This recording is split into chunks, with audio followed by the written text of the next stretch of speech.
పోటీ చేస్తూ ఉన్నారు సైకిల్ గుర్తు మీద. మనకి కరాటం రాంబాబు గారిని ఒకటే అడుగుతున్నాం.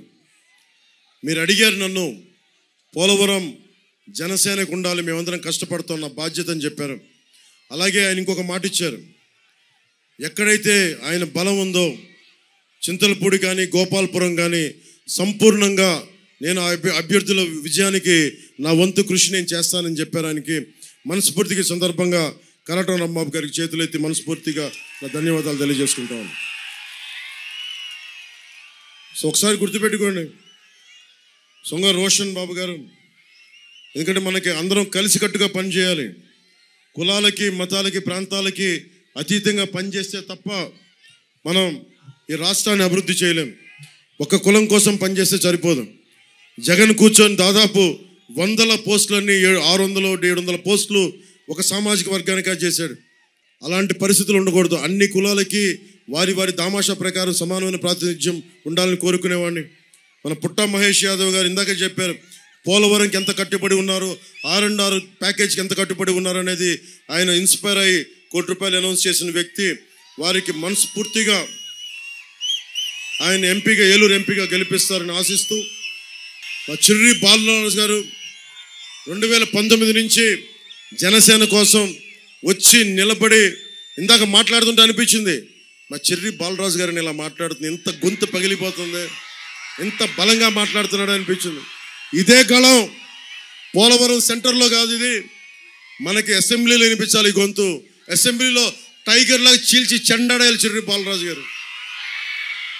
జనసేన నాయకులు చిన్నబాబు గారికి, అలాగే మండలపు టీడీపీ నాయకులు మండలపు రవి గారికి, బోరగం శ్రీనివాస్ గారికి టీడీపీ నాయకులు, గన్ని వీరాంజనేయులు గారికి టీడీపీ నాయకులు, మొడియం శ్రీనివాస్ గారు టీడీపీ నాయకులు, శ్రీమతి నిర్మలా కిషోర్ భారతీయ జనతా పార్టీ నాయకులు, శ్రీ కె రామకృష్ణ గారికి భారతీయ జనతా పార్టీ నాయకులు, కరాటం సాయి గారు జనసేన నాయకులు,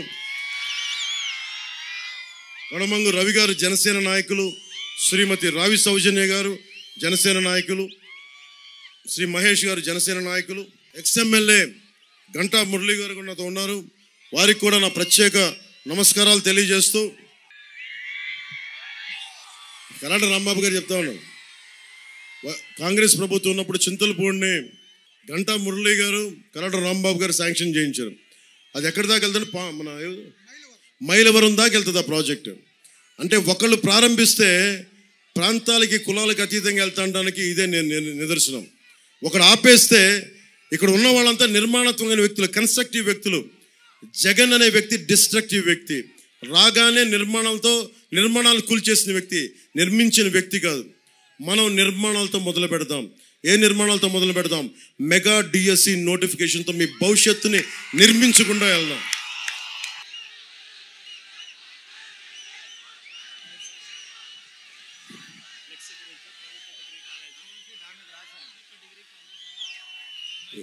ఎన్ని దశాబ్దాలు కాదు, 3 దశాబ్దాలుగా మన కొయ్యలగూడెలను పట్టి పీడిస్తున్న ప్రధాన సమస్య ప్రభుత్వ డిగ్రీ కళాశాల, ఫైర్ స్టేషన్, ఏరియా ఆసుపత్రి, షాపింగ్ కాంప్లెక్స్. ఇవన్నీ రావాలంటే వైసీపీ ప్రభుత్వం పోవాలి, కూటమి ప్రభుత్వం రావాలి, చిర్రి బాలరాజు గారు గెలవాలి, పుట్టా మహేష్ యాదవ్ గారు గెలవాలి. నేను ఉన్నాను కదా, నేను పని చేస్తాను కదా, పని చేయటమే కదా పని చేయిస్తా. ఈరోజు ఓట్లు అడుగుతున్నా, వీళ్ళని వదిలేస్తాను అనుకున్నారా ఏంటి మీరు? నేను పని చేస్తా, పని చేయిస్తా. ప్రభుత్వ ఉద్యోగులకి ఒకటే మాట ఇస్తున్నాం, అన్ని ప్రభుత్వ శాఖ ఉద్యోగులందరికీ కూడా. నేను ఉమ్మడి ఆంధ్రప్రదేశ్ ప్రభుత్వ ఉద్యోగి కొడుకుని. కాంట్రిబ్యూటరీ పెన్షన్ స్కీమ్ గురించి నేను చంద్రబాబు గారితో మాట్లాడాను. అసెంబ్లీలో దీని మీద చర్చ జరిపి దీనికి ఇంటికి మీరు కన్నీటితో కాకుండా ఆనందంగా వెళ్ళే పరిష్కార మార్గాన్ని నేను కనుక్కుంటాను. నేను ప్రభుత్వ ఉద్యోగి కొడుకుని.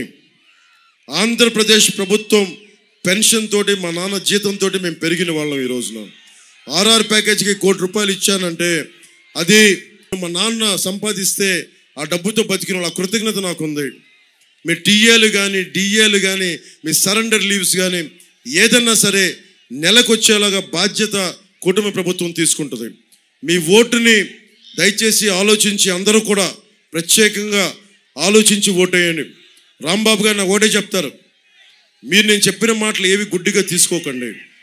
మీరందరూ రేపొద్దున మీ స్నేహితులతో కూర్చున్నప్పుడు, ఇంట్లో వాళ్ళతో కూర్చున్నప్పుడు అందరితో కూర్చొని దీని మీద మదనం చేయండి, అంతర్మదనం చేయండి, మేధో మదనం చేయండి. ఒక నిర్ణయానికి రండి. కూటమికి అభ్యర్థులకి ఓటేయండి. వైసీపీ జగన్ ప్రభుత్వాన్ని నేలమట్టం చేయండి, పోలవరం నీళ్ళల్లో కలిపేయండి. మీ అందరికీ అపూర్వమైన అవకాశం వచ్చిన మీ అందరికీ పేరు పేరున ధన్యవాదాలు తెలుపుకుంటూ, మీ అందరికీ హృదయపూర్వక ధన్యవాదాలు తెలుపుకుంటూ, గాజు గ్లాస్ గుర్తు మీద మన చిర్రి బాలరాజు గారికి, సైకిల్ గుర్తు మీద మన పుట్ట మహేష్ యాదవ్ గారికి, సింగర రోషన్ కుమార్ చింతలపూడి నియోజకవర్గం సైకిల్ గుర్తు మీద వారికి మనస్ఫూర్తిగా మీరు ఓట్లేసి మీ భవిష్యత్తు కోసం నిలబడి, నేను మాటిస్తున్నాను, దశాబ్ద కాలంగా మీరు హారతిస్తుంటే నేను సరదా పాడిని గుర్తుపెట్టుకోండి. నా మీద బాధ్యత అది. మీరు కాల్ చేసుకుంటారు అరచేయలు,